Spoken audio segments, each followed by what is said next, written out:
পৃথিবীতে একজন মানুষই শুধু জানতেন যে তিনি পৃথিবীতে কতদিন বাঁচবেন, সেটা হচ্ছে সাইয়েদনা আদম আলাইহিস সালাম। ওনাকে বলে দেওয়া হয়েছিল উমরুকা আলফু সানা, তুমি পৃথিবীতে বাঁচবে 1000 বছর। কয় বছর? সাইয়েদনা আদমের সামনে অনেকগুলো রুহু রাখা হলো।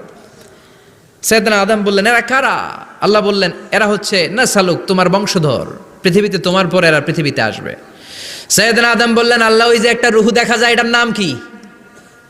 আল্লাহ বললেন, হাদা ইবনুকা দাউদ, এটা তোমার ছেলে দাউদ, সে দুনিয়াতে নবী হয়ে আসবে, তার ছেলে সুলাইমানও নবী হয়ে আসবে। সাইয়েদনা আদম বললেন, মাবুদ, আমার ছেলে দাউদের কত বছর হায়াত আপনি দিয়েছেন? আল্লাহ বললেন, 40 সানা, মাত্র 40 বছর, 4 ইয়ার্স, 40 বছর তোমার ছেলেটা বাঁচবে। ও আল্লাহ, আমি বাঁচবো কয় বছর? তুমি বাঁচবা 1000 বছর। সুবহানাল্লাহ। সাইয়েদনা আদম বললেন, মাবুদ, এত ফুটফুটে সুন্দর আমার ছেলে দাউদ, মাত্র 40 বছর দিলেন কেন? জিদ মিন উমরিহি, বাড়ায়া দেন। কি করেন? সুপারিশ করতেছে পোলার লাইগা কে? বাবা। আল্লাহ আপনি বাড়ায়া দেন। আল্লাহকে বাড়ানো যাবে না, লেখা হয়ে গেছে। রুফিআতিল আকলাম ওয়া জাফফাতিস সুহুফ, কলম তুলে নেওয়া হয়েছে আর কালি শুকায় গেছে, আর কিছু করা যাবে? সাইয়েদনা আদম বললেন, মাবুদ, আমার 1000 বছর কেন দিলেন?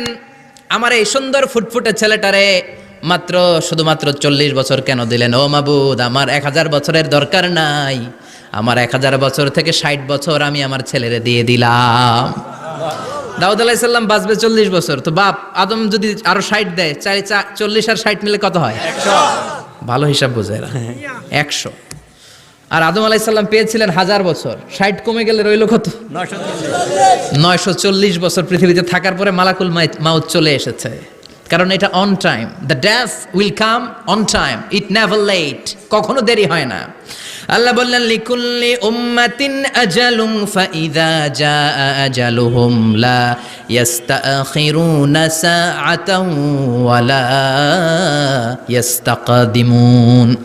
মৃত্যুর একটা নির্ধারিত সময় আমি বেঁধে দিয়েছি, অন টাইম, অন টাইমেই চলে আসে, 1 সেকেন্ড আগেও আসবে না, 1 সেকেন্ড পরেও আসবে না।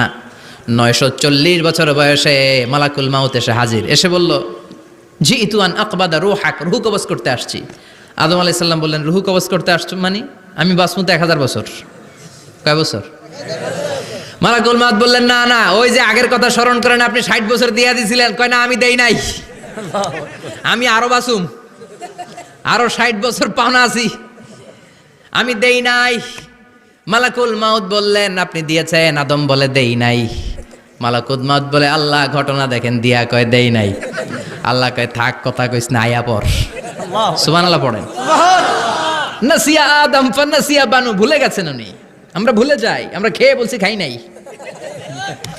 নিছিলাম পকেটে, কয় নেই নাই। এরকম ডাকাইত আছে না নাই? নাসিয়া আদম ফানাসিয়া বানু, বিশ্বনবী বললেন, আদম ভুলেছে তো তার সন্তানরাও ভুলে যায়। জাহাদা আদম ফাজাহাদাত যুররিয়াতু, আদম অস্বীকার করেছে, তার সন্তানরাও অস্বীকার করে। সেদিন থেকে আল কিতাবা ওয়া শুহুদ, মানে লিখে রাখার সিস্টেম আর সাক্ষীর সিস্টেম চালু হয়েছে। সুবহানাল্লাহ পড়েন। সুবহানাল্লাহ। 940 বছর বয়সে মালাকুল মাউত এসে আদম আলাইহিস সালামের রূহ নিতে পারে নাই। উনি 1000 বছর যখন হয়েছে তখন এসে সাইয়েদনা আদম আলাইহিস সালামের রূহ কবজ করেছে। যেই দিন পৃথিবীর প্রথম মানব, প্রথম নবীর রূহ মালাকুল মাউত দুনিয়ায় এসে কবজ করেছে, ওই দিনটাও ছিল জুমাবার। সুবহানাল্লাহ, আল্লাহু আকবার। আবার বিশ্বনবী বললেন, লা তাকুমুস সাআহ ইল্লা ফি ইয়াউমিল জুমআহ ইযা যুলজিলাতিল আরদু জিলজালাহা ওয়া আখরাজাতিল আরদু আসকালাহা ইযা রুজ্জাতিল আরদু রাজ্জান ওয়া বুসাতিল জিবালু বাসসা। কিয়ামতের দিন পৃথিবীটাকে একটা প্রকম্পন দিয়ে কাঁপিয়ে দিবে কে? আল্লাহ। মারাত্মক একটা ঝাঁকুনি দিবে আল্লাহ, পুরো পৃথিবীটা কেঁপে ভেঙে চুরে খান খান হয়ে যাবে। এই ঝাঁকুনি আর আর্থকোয়েক, ভূমিকম্প এর ঘটনাটা যেদিন ঘটবে ওই দিনটাও হচ্ছে জুমার দিন। চিৎকার করে পড়েন সুবহানাল্লাহ।